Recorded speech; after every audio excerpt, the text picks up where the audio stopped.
Hello, everyone. It's great to have the chance to meet with you all. I have to be very honest, like after 3 years, it's my first in-person presentation. So it's exciting. So what I'm going to do is I'm going to spend some time in terms of at Qlik how we are thinking about the new closed loop decision augmentation systems and how we should be thinking about changing the linear decision support. And I would like to emphasize the use of technology with AutoML and automation, and also kind of focus on this next generation augmented analytics and data consumption. So let's get started.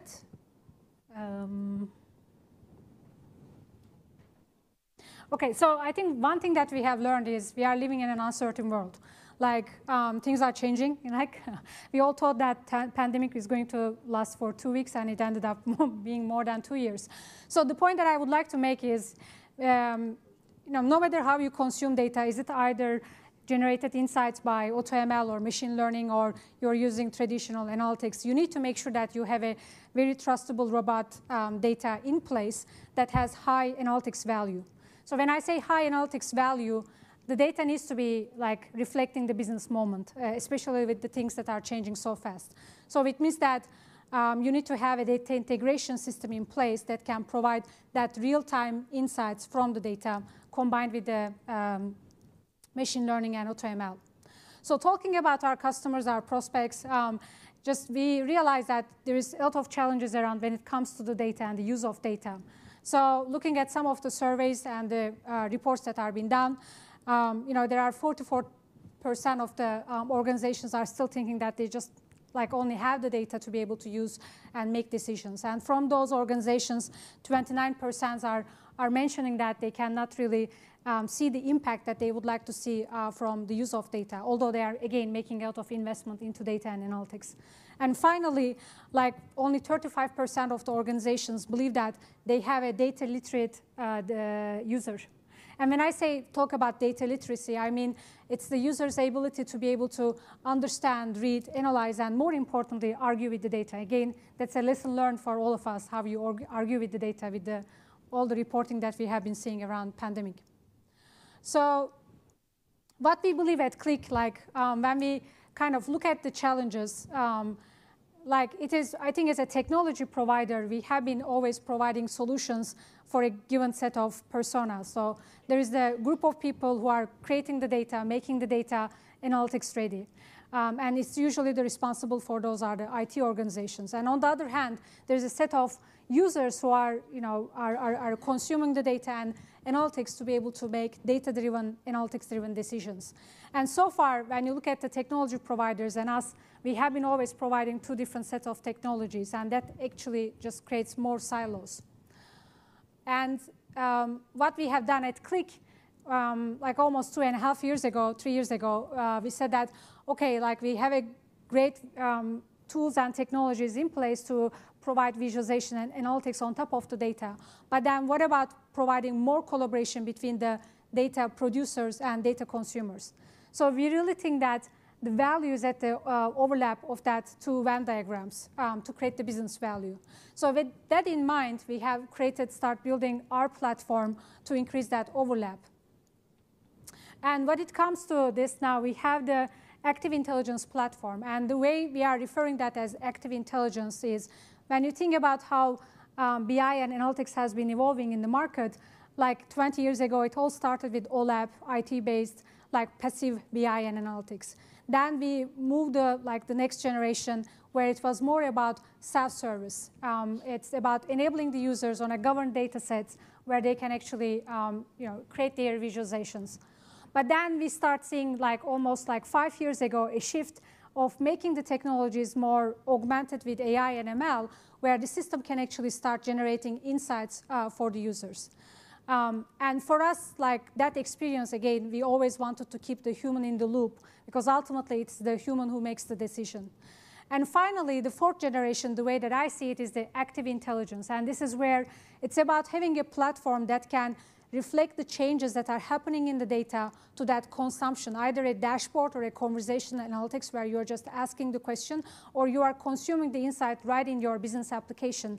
That the platform should be able to provide real-time or near real-time insights.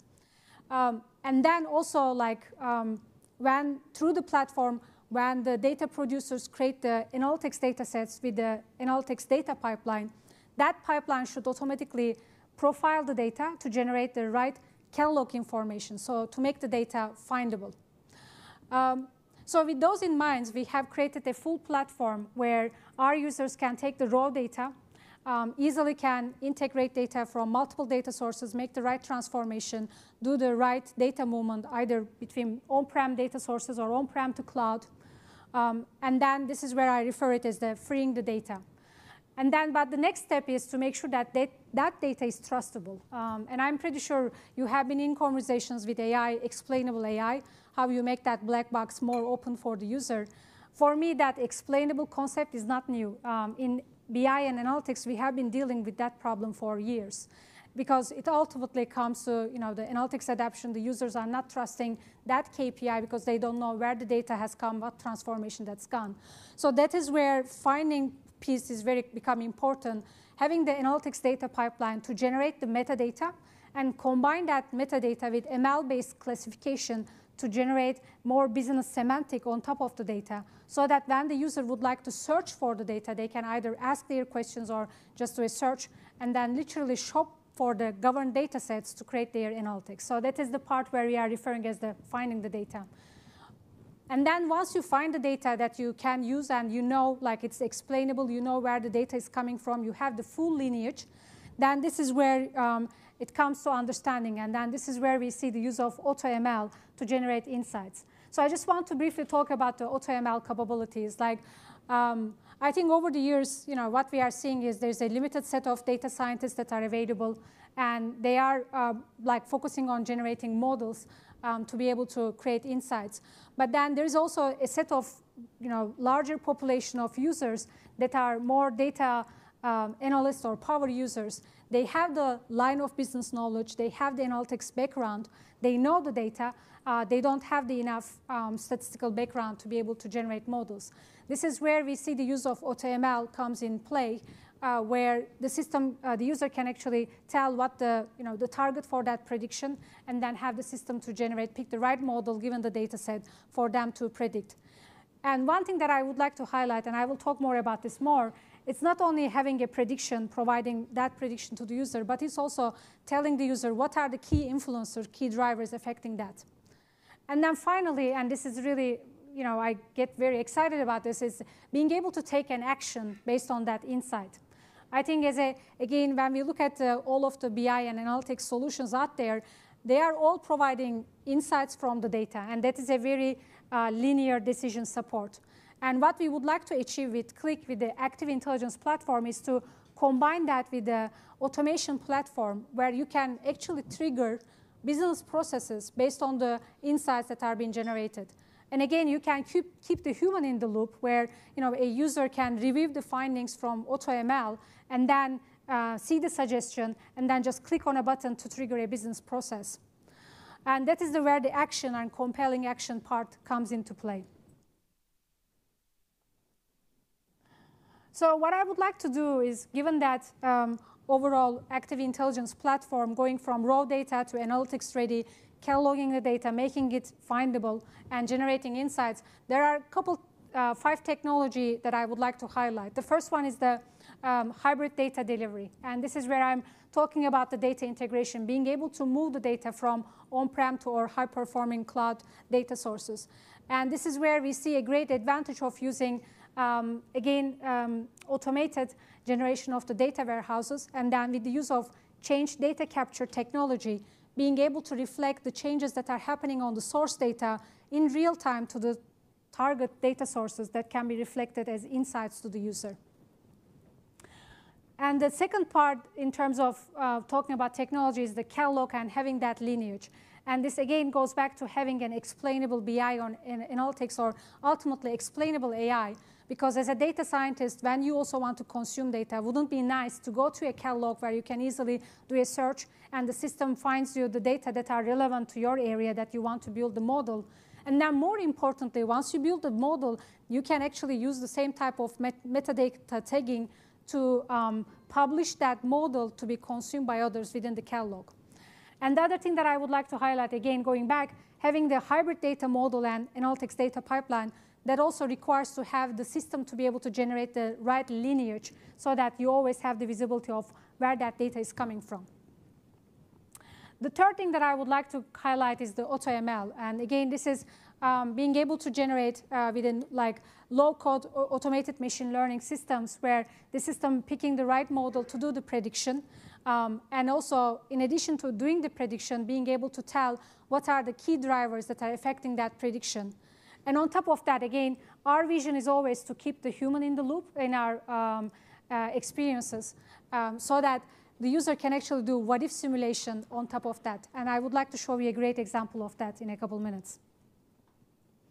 And the final thing is application automation. This is where we are seeing a lot of automation use cases within our customer base. For example, an example could be a fraud detection. Again, through AutoML, maybe customers can be detected as a possible fraud activity, and that can trigger automatically business processes to either notify the right team or to maybe flag those customers or the users in the system with that fraud activity. So it's all about being able to compel actions with the insights and then not being depending on another set of humans or the users to be able to take that action.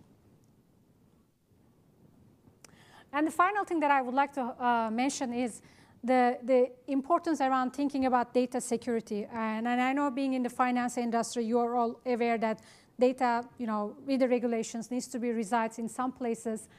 It can be on-prem or in a specific region in a cloud. So this is where we have innovated a unique technology that enables our users to consume the analytics and the insights on SaaS, on cloud, but then you have the flexibility to leave the data on-prem. So we are referring to this as a fort technology. It's basically you are creating a fortress around your data so that the data always resides in where it needs to be. And we would love to talk about that more later if you are interested in that.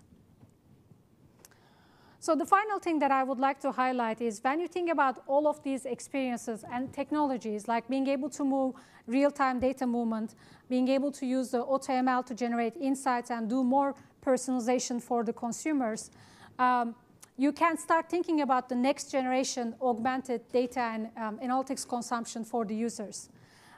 There's a lot of buzzword in the market right now about personalization, how you can make the personalized experiences, like creating a Netflix-like experience for analytics and data consumption. And when you think about those conversations, they are all focusing on AI and using the personalization or using the usage data to personalize that experience. But for me, it is you need other technologies to augment that experience further, because for me, an augmented data and analytics consumption should be beyond that personalization. It should be action-oriented. Like the system shouldn't only suggest what KPI is increasing or decreasing or what insights, but it should actually suggest actions for the users to take. And then it should be all impact-oriented, where the user shouldn't only monitor the impact of a KPI, but they can also start monitoring the impact of an action that's been taken through an application automation. So this is how I'm referring as the next generation augmented analytics and data consumption. Again, I will show an example of that to you. And finally, if we kind of tie in all of those things, I just want to finalize the slides talking about how we are seeing the shift from a linear decision support to a closed-loop decision automation. So when you look at that circle, technology providers so far have been only focusing on the upper part of that, like generating insights from the data with the use of machine learning and AI or analytics solution. But then once you have that insights, this is where human collaboration is needed to be able to make a decision. And once that decision has happened, then you need to trigger actions. And to be able to triggering actions, again, this is application automation becomes very important. If you can have automated system, guess what? Those automated systems are going to generate new data, right? And those data will become new insights. And if you can enable the user to really monitor the impact of those, then it really creates a closed-loop decision automation, is what I'm referring as. So, and the final thing that I would like to highlight is those experiences, as we build them at Qlik, we are always making sure that it is action-focused, where the user knows what actions they can take. It is outcome-driven, like they can always monitor the impact of that action. And finally, it's always trust-based. Like in every consumption, either in analytics or data, they should have the visibility in terms of where that data is coming from, what transformation it has undergone. So with that, what I would like to do, actually, do a couple quick demos.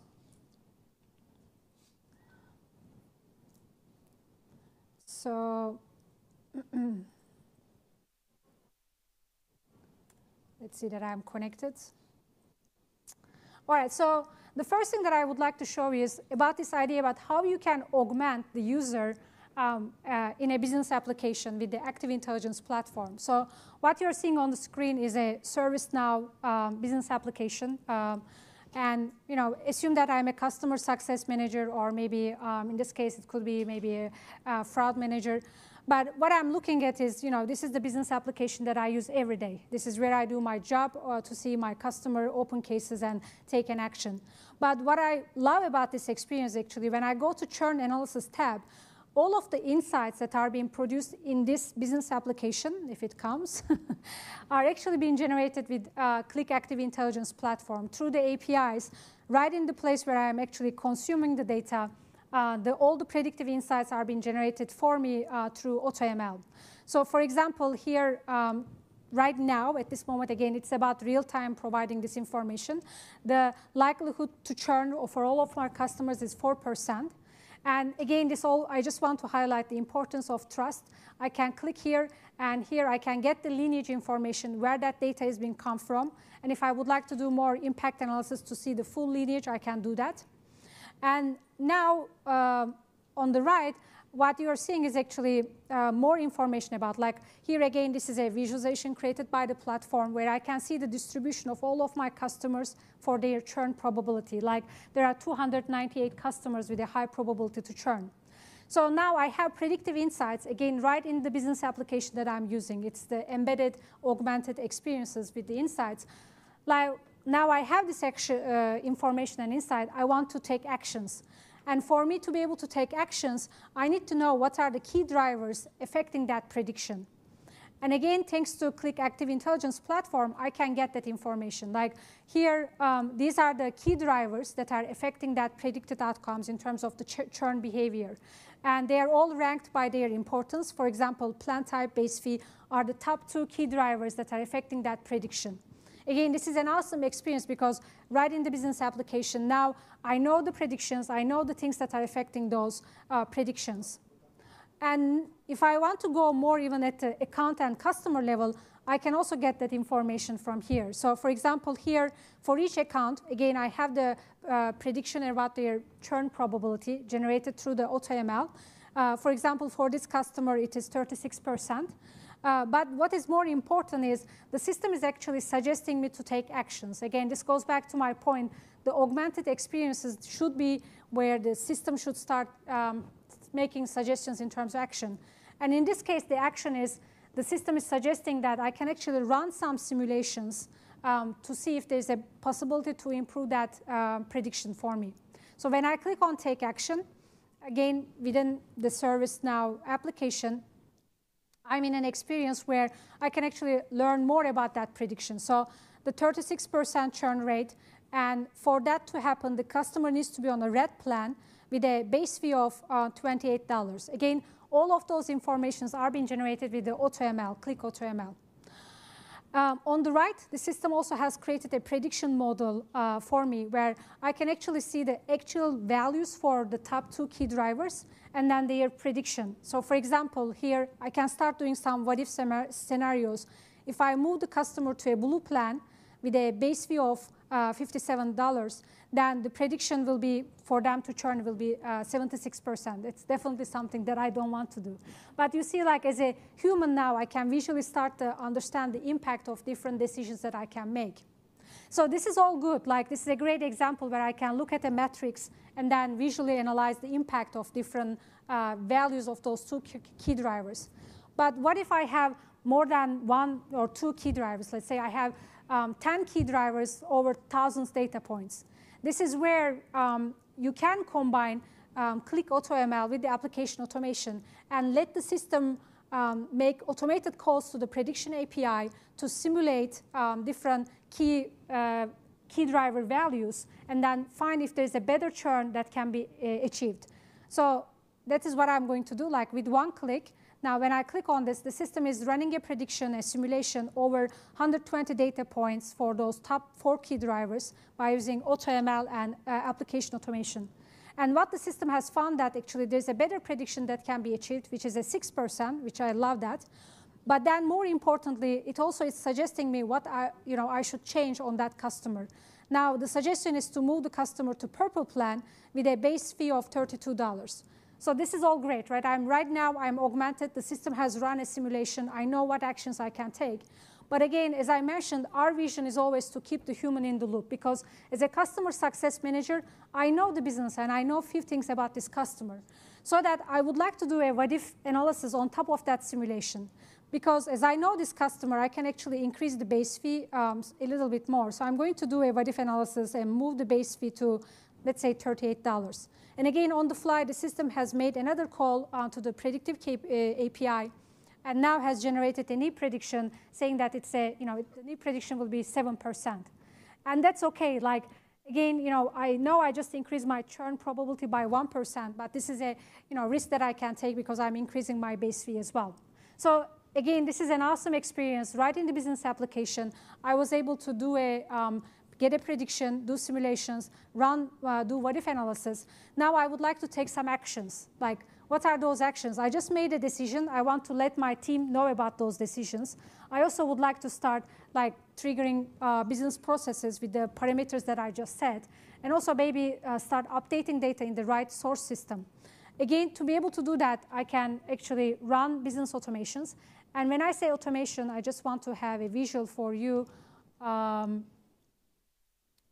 I hope I am connected over here.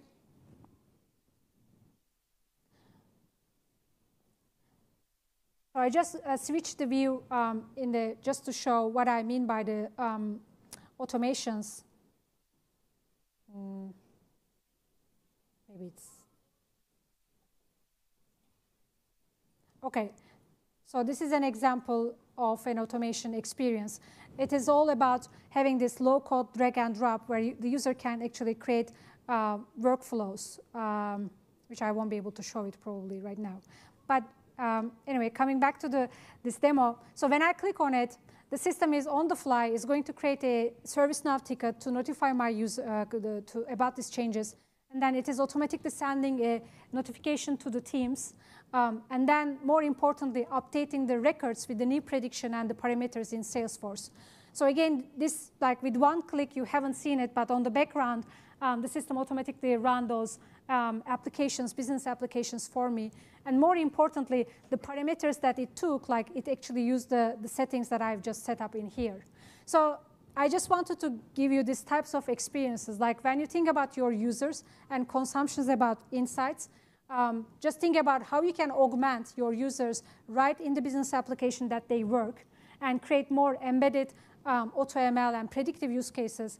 And then right from there, you can think about using automation systems to be able to start automating things for the users. And the final thing that I would like to show is, again, what if your users would like to actually not to get those experiences maybe in the business applications, but more coming to a place where they can actually be augmented, where the system knows them, the system start suggesting insights or the discussion items that can be used. And here again, where the system can suggest discoveries for them in cases. For example, here the system has found that there are incomplete orders, providing insights about those incomplete orders. Again, the user right from here can trigger business applications and automations. And then also, like importantly, when they would like to start monitoring the impact of those automations, they can do that. For example, there's a business automation here where I'm watching or monitoring, and it's a return processing. When I click on it, I can see last time that automation has run, and then what type of data that it generated and how it affected the KPI. And more importantly, I can see as the automation runs, the impact of that automation on the KPI, so that through the history, I can actually see if the KPI is improving or decreasing. So with that, I have, I think, 3 more minutes left. Again, I want to kind of emphasize for you to start thinking about decision support system, either through analytics or ML, doesn't have to be linear. And I really invite you to start thinking about creating closed-loop decision automation augmentation systems for your users with AutoML and application automation. And Active Intelligence platform provided by Qlik is one platform that you can do that. All right. Are there any questions? Yeah.